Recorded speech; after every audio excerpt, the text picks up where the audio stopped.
کہ حضرت عمر نے فرمایا لوگوں تمہیں اپنے گورنر سے کوئی شکایت تو نہیں؟ تو لوگوں نے کہا 4 شکایتیں۔ ایک تو ہمارے گورنر صاحب جب شروع میں آئے تھے تو فجر کی نماز کے بعد ہی آ کے لوگوں کے بیچ بیٹھ جاتے تھے۔ اب اشراق چاشت کے وقت آتے ہیں، سورج پورا طلوع ہو جاتا ہے تو حضرت سعید بن عامر رضی اللہ عنہ آتے ہیں۔ اور دوسری شکایت یہ ہے کہ صرف دن میں ملتے ہیں، رات کو ملتے ہی نہیں۔ اور تیسری شکایت یہ ہے کہ ہفتے میں ایک پورا دن ہوتا ہے ملاقات ہی نہیں کرتے۔ اور چوتھی شکایت یہ ہے کہ کبھی کبھی بیٹھے بیٹھے رونے لگتے اور بے ہوش ہی ہو جاتے ہیں۔ آپ نے ایسا شخص گورنر بنا دیا جو دیوانہ ہے۔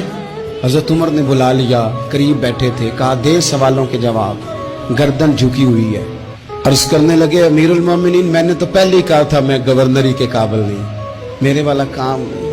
فرمایا اب تو منصب تمہارے پاس ہے، تمہیں جواب تو دینا ہے۔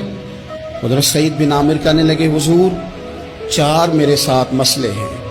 فرمایا کون سے؟ حضرت سعید بن عامر کہنے لگے آپ سوال دہرائیں میں جواب دیتا ہوں۔ آپ نے فرمایا سعید لوگ کہتے ہیں پہلے تو سویرے آ جاتا تھا، اب تو اشراق چاشت کے وقت آتا ہے۔ گردن جھکائی، سناٹا چھا گیا محفل پہ۔ تھوڑی دیر کے بعد سر اٹھایا تو داڑھی پہ آنسو گر رہے تھے۔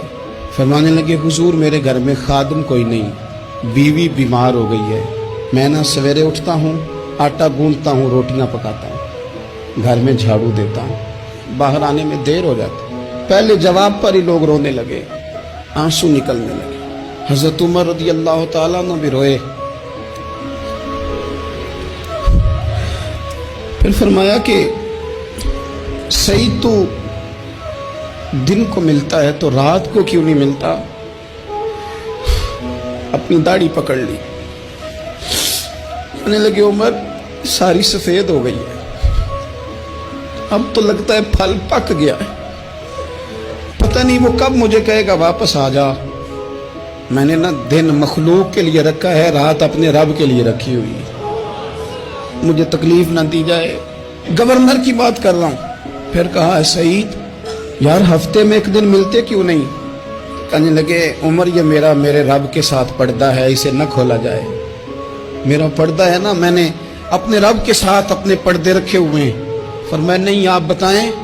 حضرت سعید بن عامر کہنے لگے غریب ہوں، ایک کی جوڑا میرے پاس ہے، میں غریب، میرے جیسے لوگ ان کے پاس درجنوں جوڑے ہیں، اور اس کے باوجود ان کی زبانوں پر شکر اس طرح نہیں آتا جیسے آنا چاہیے۔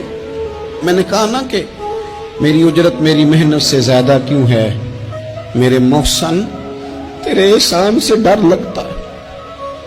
حضرت سعید بن عامر کہنے لگے ایک جوڑا ہے، ہفتے میں ایک دن دھو کے خشک ہونے کو ڈال لیتا ہوں، پھر بیوی کے کپڑے پہن کے بیٹھا رہتا ہوں، کس طرح گھر سے باہر نکلوں؟ میرا پردہ تھا، میں اپنی غریبیاں لوگوں کے سامنے نہیں رکھنا چاہتا، میں جانوں میرا رب جانے، میں راضی ہوں نا اس کی رضا پہ۔ اب تو حضرت عمر ہچکیاں لے کے رونے لگے، فرمانے لگے چل آخری سوال کا جواب ہی دے دے، کبھی کبھی روتے ہو تو بے ہوش ہی ہو جاتے ہو۔ حضرت سعید بن عامر پھر رونے لگے، فرمانے لگے بڑی عمر کا ہو گیا تھا جب کلمہ پڑا تھا، جب وہ پچھلے گناہ یاد آتے ہیں نا۔ میرے سامنے لوگوں نے حضرت حبیب بن عدی کو سزا دی تھی مکے میں، اور میں اس وقت مسلمان نہیں تھا، میں مدد نہیں کر سکتا۔ جب وہ وقت یاد آتا ہے تو برداشت سوچتا ہوں کیسے اللہ کے حضور جاؤں گا،